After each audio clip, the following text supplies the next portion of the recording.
Hey guys, welcome to the Cris Urzua podcast. In this episode, you're going to get to know Jim Baker in a beautiful interview where we spoke about taxes, the government, and how entrepreneurs need to make the best out of those situations. Enjoy the episode and feel free to subscribe to our channel right now.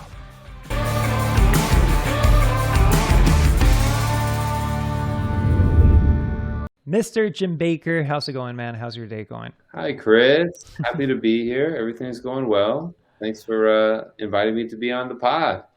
Dude, it's a pleasure. I always love chatting with you, and I want to kick things off with a weird question. What is the worst story you've ever heard about an entrepreneur messing up their taxes? Like, do you have any nightmare stories where you went like, "Oh my God, this guy's going to jail. This is horrible. He messed up." Something that just acts as a major warning to everybody listening here right now. Well, I have a lot of stories about people paying taxes that shouldn't have paid taxes. I mean, that's or paying the wrong taxes. At the end, I'll tell you. I'll tell you one. Well, I have so many of them, but basically, what happens a lot of times, I have this guy in Mexico. Since you're from Mexico, you have a lot of ties out there. Basically, he had some kind of affiliate program, and he just worked with an accountant that made him pay taxes in the U.S. and he didn't get a credit for him in Mexico, and he just ended up paying hundreds of thousands of dollars of taxes in the U.S. It's not like that much of a horror story because we're able to get a lot of it back, like almost all of it. So like it's a horror story if you wait too long. If you wait more than 3 years, you Hmm. can't get it back. There are a lot of people that pay taxes the wrong way, or that pay taxes when they shouldn't. And it's usually the people I'm working with are generally doing some kind of service or doing e-commerce or um, basically services or e-commerce just covers a huge gambit of people, or like Hmm. affiliate people. I also deal with sometimes there's issues with people not doing their sales taxes correctly, and that's really more of an e-commerce thing. So Hmm. if business owners are like basically not charging sales taxes when they should, and the states can come after them. But that I don't have too many horror stories there because the states are still like developing their procedures. They're just like, and usually we're able to get through it or get around it. So most horror stories I'm able to fix. So, so That's good. That's actually it's good. not And it's not even a good, not an answer. It's like a non-answer. how bad does it have to get for somebody to be like on a position that they might go to jail for not paying taxes? Like, how many years does it have to pass? Is it a thing about an amount of money owed, or just like total reckless approach to taxes? Well, it's that's a great question. So usually you have a chance to like fix it. So if you are, it's tax evasion, which is like what would Hmm. potentially end you up in jail. So if you like do all kinds of evasive things that are illegal and you're hiding money, you're not reporting it, you're doing all this stuff wrong in the US, if if the IRS comes after you, you can generally fix everything and pay all the taxes with huge penalties. You get in trouble when you can't pay the taxes back. So Hmm. that's when the people get in the most trouble. But most often, people are not going to get thrown in jail if they can pay all the back taxes, unless it was some kind of really crazy situation. The people, unless there was like some kind of fraud, like if they're committing fraud, beyond like just tax fraud. If they're committing fraud in different arenas, then they can go Okay. after them. But often, if you are able, if you have the right attorneys, the right team, you can file everything correctly, get through it, and then just pay all the back taxes with tons of penalties. But Hmm. you know, That makes sense because some of the stories, like case studies that you listen to in masterminds, are usually the entrepreneur that build a big business. They hit the right product, the right strategy. They're selling millions and millions and millions of dollars, and it becomes like this snowball, right? Effect that just keeps getting bigger and bigger and bigger.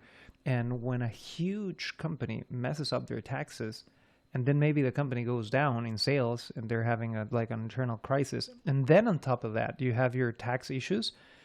I'm guessing that's going to be very, very hard to get back up from, and like actually paying taxes, and the IRS might be. I've heard they're very ruthless here. they can't. They're very disorganized. They definitely can't be Really? ruthless. I mean, I have clients who, let's say I was working with a client, helping them with some representation, basically contacting the IRS and everything, and they owed, it was almost $2 million on the books of owed taxes, and we were contesting it. We were writing letters. The IRS just wouldn't respond, and it went like a year and a half before the IRS even sent anything back. So the IRS knows about lots of money being due. They just don't have proper procedures. The people like hate working at the IRS, so they'll quit. The case won't get assigned to a new person, or they won't have a person. And then if Hmm. it gets assigned, it doesn't get worked on. or it's just like stuff drags on. So that guy, for example, is still trying to like get into an installment agreement. He has the money to pay, but doesn't want to because he wants to keep investing it. Okay. And basically he has assets and stuff. The IRS says liquidate your assets. He says I don't want to, Mm, and it's been dragging on. We're on like almost year 4. So wow. you can like it's just like it's ridiculous. So you can kind of drag it on. There's I wouldn't be so concerned about the IRS. I don't like a lot of what I do with my clients is help them like not help them make a plan for their business and kind of move forward without having to worry too much about the IRS stuff, especially because I have a lot of international clients. And I had another client who was selling like shower heads or like bathtubs Mm-hmm. or something on Amazon, and he was got an email from a government agency that wasn't the IRS. It was like it wasn't the FDA. It was a weird agency. I don't remember. I could look it up, but basically they were saying, hey, you violated this kind of patent or something, and you owe the government like $400,000. And he's like, I barely have that much in like lifetime sales since I opened the company 2 years ago. I'm just going to close the company. Wow. Like, how do I do it? How do I deal with it? I'm like, and I'm working with him like it's a government agency. It's not the IRS. It could happen. And if you're selling to Americans, it's not like you. It's not like you. It would make a difference if you had a U.S. company or not. They would still have reached out to him for what he was selling on Amazon. So we have those kind of random things too. And so it's really just work on what you can control and then address the other stuff as it comes up. And you have to be careful. At the end of the day, I think that a lot of entrepreneurs look at taxes as a necessary evil, and we're so like focused on building and creating and getting sales done and everything that it always there's very few entrepreneurs that I see that have the personality of being like really on top and on point with their taxes and accounting, and it's so important. It's crazy. Now, changing subjects a little bit, I don't know how much you are into the crypto world, but there's this whole thing about the CBDCs, the central bank digital currencies. Have you heard about them? Yeah, I've heard about them. I was way more into crypto before. I kind of like sold most of the stuff like a year Mm-hmm. and a half ago, and I'm kind of just checking it out. I have a little bit, but Mm-hmm. the CBDCs are something that's very interesting. I don't think they're really out yet. Yeah, yeah. What I wanted to ask you is, from the tax consultant perspective, would a CBDC be a final or a solution to the disorganization that the IRS has? Like, do you see a future or an interest? I know it's very hard eradicating cash. It's like a dream. We're getting very utopic here, but if there were to be a CBDC or a digital currency that's totally functional and backed by the government, I guess that would solve a lot of the problems that the IRS has in taxing everybody, right? Well, it creates it's I don't know how that's going to happen. So most of the Mm-hmm. clients that work with me are generally a little bit more conservative. They don't want to pay taxes, so we're going to try and find ways to structure their business and their operations so they pay less Okay. taxes. And generally, in my experience, the more wealthier people are more fiscally conservative and don't want to pay taxes. Mm-hmm. And generally, that side is more about like privatized information. So right now, the like when money goes to the banks, banks are independent companies that don't share your information with the government. And the government, if they don't know all of the information, if they have this CBDC, this general ledger of everyone's activity, it They would I see think everything. it's gonna it would really stifle commerce. I think it would stifle commerce greatly. It would turn our country into somewhere like Mexico or Colombia, where you have to identify every transaction through the bank. You have to do so much red tape, and then you have to pay taxes at the source on a lot of things. And it would, Mm. while it would simplify it for the government, it would make it much more difficult for the entrepreneur, unless you have a really simple business. But if you want to have freedom and control, I think it would really move the U.S. out. Like right now, I'm working with so many international business owners. I feel like so many of them would go to different countries. They'd open Canada Mm. LPs, or they'd open UK private limited companies, or they'd open companies in different jurisdictions, not so they wouldn't have to deal with this.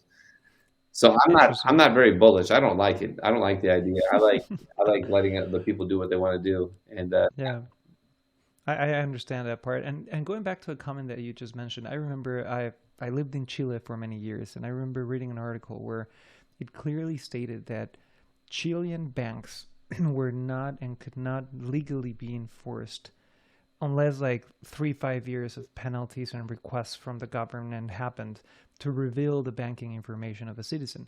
How is the law in the U.S. structured? Is it similar?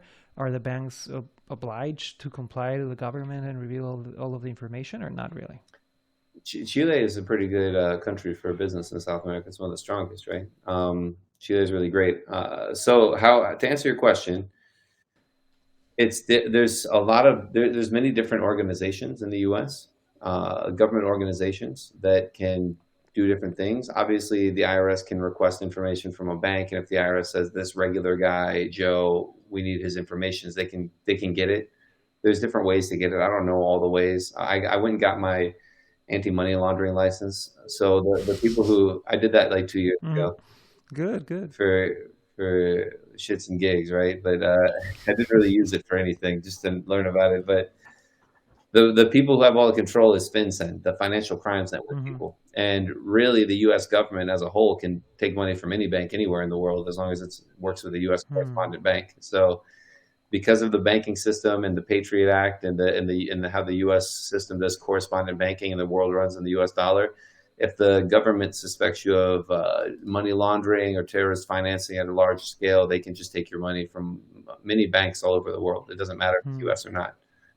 And that's actually very interesting. I remember a case of a company that they were some sort of like MLM company selling education worldwide, and they were huge. It was called Moby. I don't know if you heard about that case study, but apparently they were selling high ticket programs, and they had a lot of complaints with the FTC because they didn't want to do any type of refunds or blah blah blah. And all of a sudden, the FTC managed in less than like a flash attack, 12 hours, to shut down their bank accounts, not only in the US, but also in Australia and several other countries. And all of a sudden, these very wealthy company that I'm not sure if they like did a wrong thing or it was right or I don't know what happened, but you were literally locked out of the system. Yeah, It is crazy. and that's that. There's instances like that where it's where I've had clients bring that kind of stuff up to me. Like I don't want to bank in the U.S., but at the end of the day, if you it doesn't matter where you're banking if you get to that level. Where if you're selling to Americans and the U.S. government gets involved in it, then it doesn't matter if you're in the U.S. or not. It might be better to be in the U.S. because then you don't have to you can deal directly with it. It's like the same government instead of dealing with Australia about the U.S. government. Like I think that would be way more Mm-hmm. cumbersome. So Mm, it's that makes sense. yeah. So I mean, it's the same overreach that we all hate. It's and that's what they have FATCA for. FATCA is really interesting. That happened in 2010, and that's basically the U.S. government is putting it upon other governments in other countries to make their banks comply with FATCA. So, Mm. so basically, foreign banks in other countries that comply with the FATCA in the U.S. to be able to be correspondent banks, they have to sign this agreement and just basically disclose the information of all U.S. citizens who have bank accounts in their countries, and that's the what FATCA does, and that's with governments, but the governments impose it upon their banks in their countries. It's really convoluted, but So basically, the government has a lot of control on money and where it's going and how we're using it. So it's important to yes, be on the right side of things. I mean, yeah. I mean, that's why we hire professionals. We stay organized. We do our accounting and stuff. I'm like, we don't want to do anything illegal, but but you still have like that privacy and that like autonomy, and it's like innocent until proven guilty. These are extreme examples. Hmm. Most people can like kind of control it, move the money around, and be okay. But that was like the one example. Yeah, was a huge, massive example. But there's not that many examples of people being like having their assets seized by the FTC. It's good. It's good that people know the worst case scenarios and that also are aware that it takes a long time and a lot of mistakes to get all the way over there. Yeah, Now, let's get on the positive side, Jim. And I wanted to ask you if you had to explain a healthy and efficient tax strategy for starting entrepreneurs in 3 steps, what would those 3 steps be? Like 3 things that any business owner has to have done correctly. sure. I mean, you have to first have the right information. So I'm assuming that you already have like sales and you have a healthy, like you have a business that makes money. Because if you don't make money, you don't pay taxes, and that's Exactly. simple. So if as assuming you have money, you need You've created your LLC, you have your EIN, you're ready to go. yeah, yeah. So I mean, the first thing is to have your timely information. So it's to have good accounting, good record keeping, to know how much money you're making and what your expenses are. So to be organized is number one. Number two is to plan before the year end. I mean, a lot of people, especially Americans, I mean, I deal with US taxes. I deal with a lot of foreign owned US businesses and also a lot of clients that don't pay taxes, but I also work with Americans who do pay taxes. And once you live in the States and you're paying taxes here, you need to do your planning kind of before the year end. Because if people come to me in February and they say, hey, let's plan and save some money, the year is already over. There's only so much you can do after the year is over. And then number three, I mean, number two is broad. It's just like plan. So number one is accounting. Number two is like plan before year end. And number three is have a team with you to go over the numbers and everything and make a plan.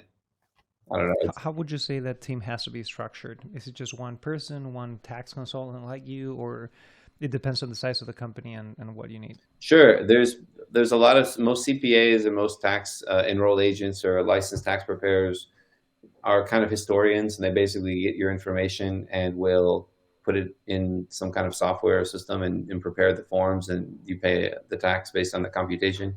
It's if you're making more money, it's good to have like a consultant, a tax attorney, or a CPA who does like consulting, so that you can create a forward-thinking plan and look at ways to actually lower taxes before the year is over and work on that. If you have a huge business, maybe you need a CFO, maybe you need someone to help you manage other kinds of costs and expenses. Really, I mean, this is a whole presentation. I did like an hour and a half long presentation the other day on this kind of topic, and you know, having a CFO might matter if you have a big business. It depends how much you're managing, but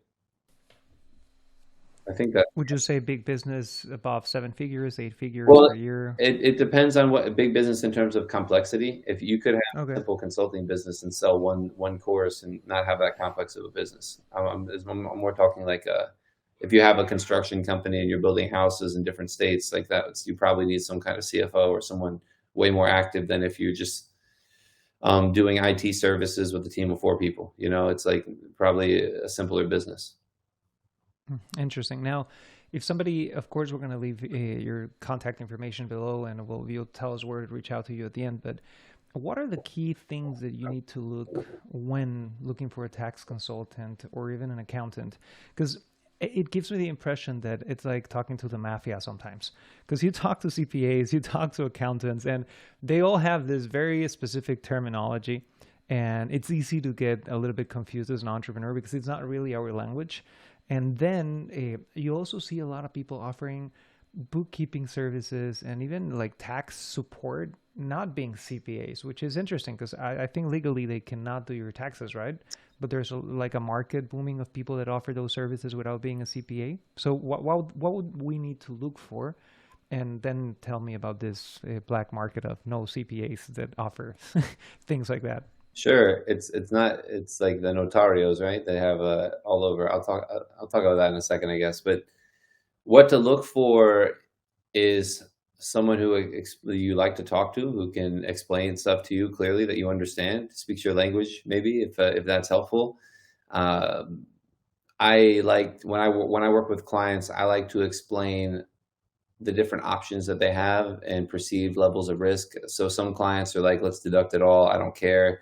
And some clients are like, I want to be very conservative. I don't want to deal with anything. I want to just write by the book, cross my I's, dot my T's, be really organized. And other clients are like, let's expense more stuff and let's be more aggressive. So I try and present the facts and the advice in a way which is qualified based on my perceived level of risk of taking a certain position, and also by presenting that position in a way where they can kind of understand and make their own decisions, and then we can execute on that. So, you know, if people are very aggressive, I'll give them more aggressive stuff they can do, and if they're more conservative, we'll be more diligent. So that's how I Well, like to do it personally. I like to talk about this stuff and try and explain it to people. love it. And what I would add is make sure that you talk to several people, right? And make Sure, sure that you connect with this person sure. because you're going to have to be talking with this person for a long Well, time, which is important. like I said, there's a lot of people that come to me that paid a lot of taxes they shouldn't have paid, and then we get the money Mm, back for them. So that's how I know I'm right, because we explain what happened to the IRS and they send us a check. So That's how I know I'm right. It's the proof is in the pudding for that one because there's a lot of CPAs that don't deal with international stuff that are mostly dealing with standard U.S. compliance, with just like Americans living in the U.S. Most of my Hmm. clients are non-residents or foreign nationals, or they're traveling in and out or whatever. So it's all cross border, and it's the rules are very different. And a lot of times the clients aren't supposed to be paying or don't need to be paying any taxes. And Mm. so that's the best advice. The best clients don't have to pay any taxes. And what would you say to the comment about the non CPAs offering like bookkeeping services and stuff like that? Have you seen that? Because I remember many years ago I went like to Upwork, and I remember it was everybody was from Pakistan Yeah, living in the U.S. Pakistanis are great, and that's fine. I mean, Mm-hmm. but bookkeeping's not really like a scientific thing. You can get a Mm-hmm. bookkeeper who does from anywhere. It's really just It's really just classifying stuff. It's like you pull in the transactions and you say what they are, and if you tell the bookkeeper how to do it, then they can do it and send you reports. I've seen bookkeepers do it in crazy ways and make it really messy, of course. But theoretically, it shouldn't be that. It's not that. You have to. If you're the business owner, you have to be responsible for making sure it's right. If that's who you're going to hire, you have to check. Of course. So it's not that And you can always change it. If you work with a bookkeeper and then work with the tax person will be like, this doesn't make any sense, and you can do it again. But it's okay, it's and for less of an issue. But in the U.S., they have those. They still have them, like the notarios. Like they have like people who are mm-hmm. notaries, but they're doing immigration forms, they're doing tax returns, they're doing all kinds of stuff, and from these little offices. There's not Mm-hmm. a lot of you can register to do tax returns without necessarily having a license. It doesn't mean That's what I was going to ask you. Is it required for you to be a CPA to file somebody's taxes in the U.S., or can somebody that's not a CPA help you with it? you have to register for a PTIN, and you have to register for an EFIN. You have to register with the IRS and give them Mm-hmm. information. But I don't think you need. I mean, I've always had my CPA license Mm-hmm. or worked for CPAs. I know there's an enrolled agent license, and that's a license with the IRS. Many people have enrolled agents certificates, which is fine. I've met some very smart EAs. There's attorneys. Tax attorneys are great, but they're really few and far in between. To be honest with you, most tax Mm. attorneys are corporate or very high level or very expensive. It's just the attorneys don't. It's just most of them work for large firms or something. There's not that many independent tax attorneys that I found. Most are EAs or CPAs. I'm a CPA. So to answer your question, anyone can help you file a tax return. I've seen all kinds of stuff. I've seen people just like go on TurboTax and doing it for someone else. Like you can. Okay. This is the U.S. You can do anything out here. You have to. Good to know. It's an open season. Hey, and this is something that I just heard with a friend of mine that owns a really big business. That I don't know where he got this from. I don't know if it's true, but he told me that even the U.S. government has accepted that the individual citizen of the U.S. has no exact way of knowing with 100% certainty how much taxes they have to pay because it is extremely complex. Is that true, or is that just an exaggeration? Well, what do you mean, like knowing ahead of time? Well, I guess that's probably referring to the W-4, the whole W-4 thing. So if you get paid like a salary and you have your federal tax withholding, you're never like filing your taxes and having no refund or a balance due. Hmm. It's never zero. It's never like you paid the right taxes, you're done. There's always So it's never specific. It's always like give us a little bit more and we'll send you something back just in case. well, no, it's always it's like you can be certain that your taxes are correct. Like you can be certain that the computation is correct, but you can't, like they don't have a mechanism for knowing that as you're getting paid during the year. So if you're getting a salary during the year, it's like in other countries, in England or Germany or wherever, you get a salary, they withhold the taxes, and then you don't have to do anything because it's basically done for you. They withhold the right amount of taxes. They just never withhold the right amount of taxes here. No matter if you give them all the right information or not, it's never exactly right. Okay, and why is it? I don't know.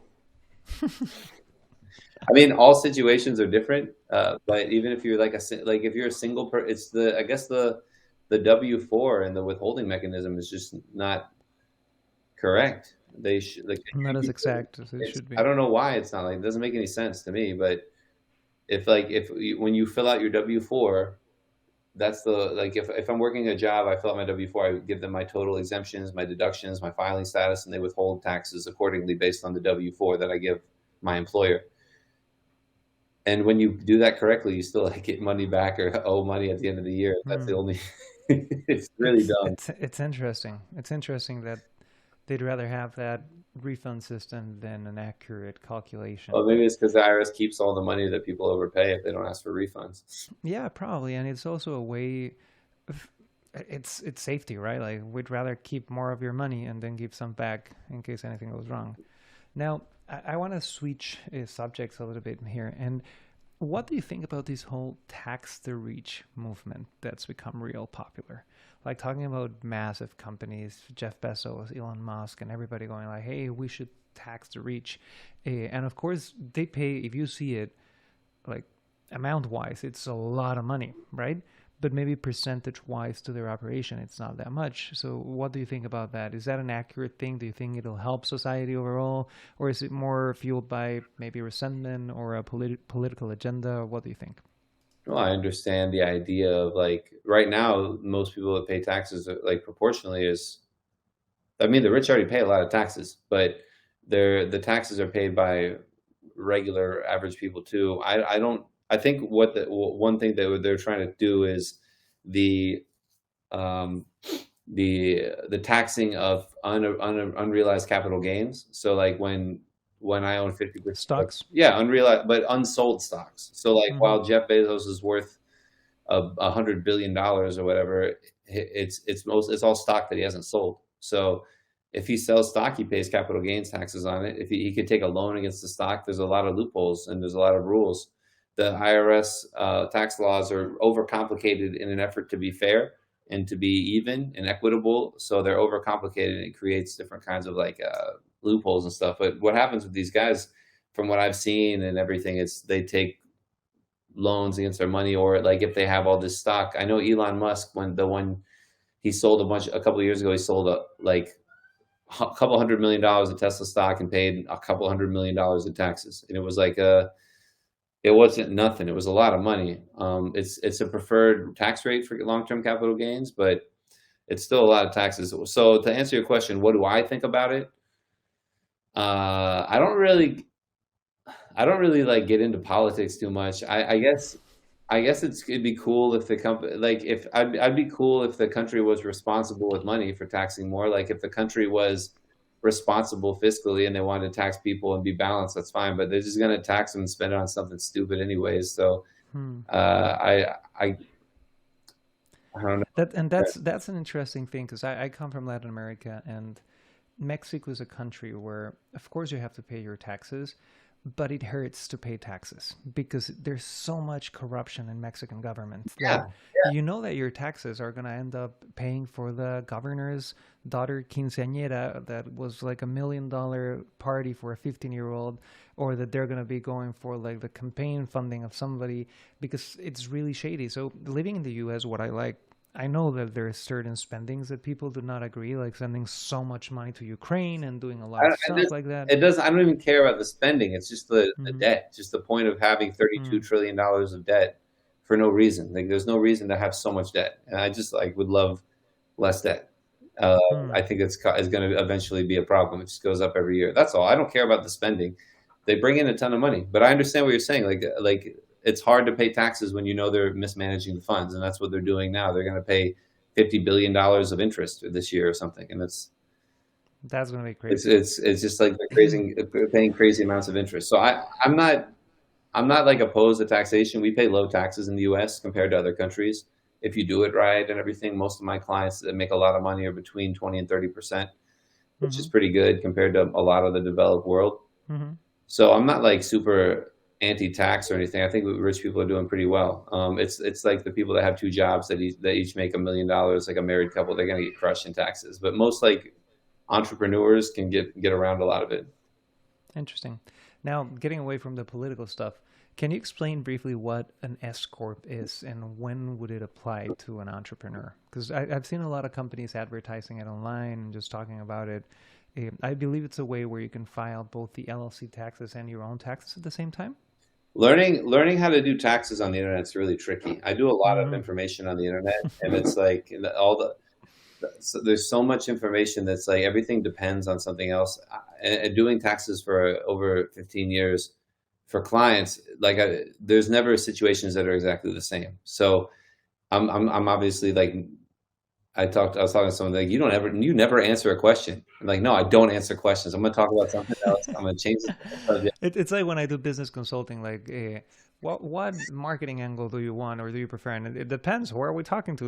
It depends tends to be a common I answer can because answer the escort question, but I love to preface things and love it. Yeah, we understand. We I just understand. don't Every like case is answering different. questions directly. And I had someone, an attorney I was working with, tell me that. I'm like, yeah, I guess I got to work on that. But an S corp is for a U.S. person who it's an election you make for your LLC, so or a corporation to where it gets passed through tax status and it files a separate return. So if you have an LLC, it actually if you have an LLC and it's just Chris has an LLC, you would file whatever happens on your Schedule C on your personal return. Doing an S corporation allows you to save some money on payroll taxes, and it's only for U.S. residents and citizens, people who live in the U.S. And basically, the distributions you take are not subject to payroll taxes. However, you are required to pay yourself a reasonable compensation. So you would have to pay yourself like a W-2, and that's where the main savings are on the payroll tax end of it. And it's also much lower audit risk to file returns. Schedule Cs are the highest audit risk type of returns to file. Okay, interesting. And there's a concept that people that are not from the US or even people that are from the US should really understand, which is citizen based taxing. Because I understand that only the US has it and maybe like one other country worldwide. Can you explain what it is exactly? Yeah, it's Liberia, I think, is the other country. Liberia and the US. Interesting combination. It used to be like a U.S. possession. My sister went over to Liberia for like a military like language training. She's in the Air Force. Um, just a sidebar. So Good to know. yeah, so when you're an American, if you leave the U.S., if you're a U.S. citizen, you always have to file a U.S. tax return. There's a lot of relief for if you're paying taxes in another country. So if you move to Germany, then you don't really pay extra taxes. It's just like more stuff you have to deal with, but you're not going to pay more taxes. But if you move to Panama and you stop paying taxes, then you will still have to pay in the U.S. And there's different exclusions and different things we can do to try and minimize it, but you still have to file, you still have to do reporting. And they have like streamlined filing disclosures. I meet a lot of Mexicans who are U.S. citizens, but they just like never lived in the U.S. And technically, they should have been filing returns every year and disclosing everything and file all the foreign reporting. If you have your own company, there's a lot of reporting and disclosures that have penalties. They have a streamlined offshore voluntary disclosure initiative. And they have like one procedure that's still open. So if you are listening to this and you're a U.S. citizen and you never filed the U.S. income tax return, then there's still time. We can still get you back on track. But that's most other countries don't do that. Basically, like if you're Australian and you leave Australia, that's a bad example now. But if you leave Australia and you establish residency somewhere else, you don't have to pay taxes in Australia anymore. But they're That's kind of cracking interesting. down. Though Australia's a bad example because they're cracking down. They want you to really, you can't come back for 7 years. You have to really establish residency and show you're paying taxes somewhere else.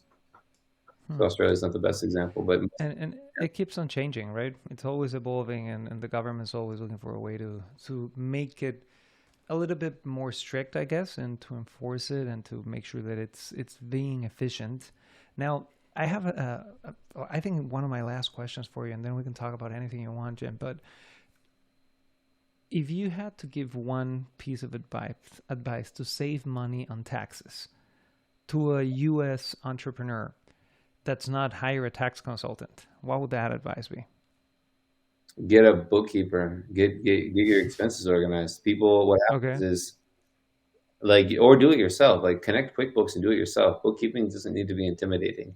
If it just make it simplify your operations, have one or two bank accounts you use, connect it to QuickBooks, and just say what the stuff is.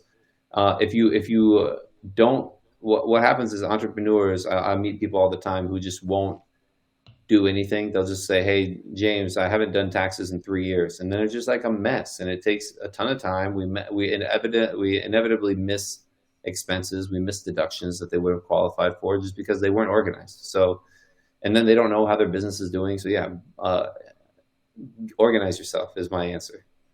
That's actually a very good advice. Start organizing yourself as soon as possible so it's not a mess that just piles up. And you mentioned QuickBooks. Is that the number one app that you would refer people to, or would you refer them to other type of apps for bookkeeping? QuickBooks is the most popular. It has the most tools in it. It's like the kind of the industry standard. I use it because it's the easiest to use. You could use Excel if you want to download your transactions in Excel every month. You can do it in Excel. It doesn't, whatever's easiest for you. I like QuickBooks because it's just a little bit easier to use. And like for me, I don't really do accountants, and I don't do Zoho Books or FreshBooks or Zero or anything else. Like I wouldn't really work with you. I would be like, hey, I do QuickBooks Online or not, and that's way more common to find bookkeepers on QuickBooks Online. And make sure you use the right country. I mean, there's different countries too. It's good to know that.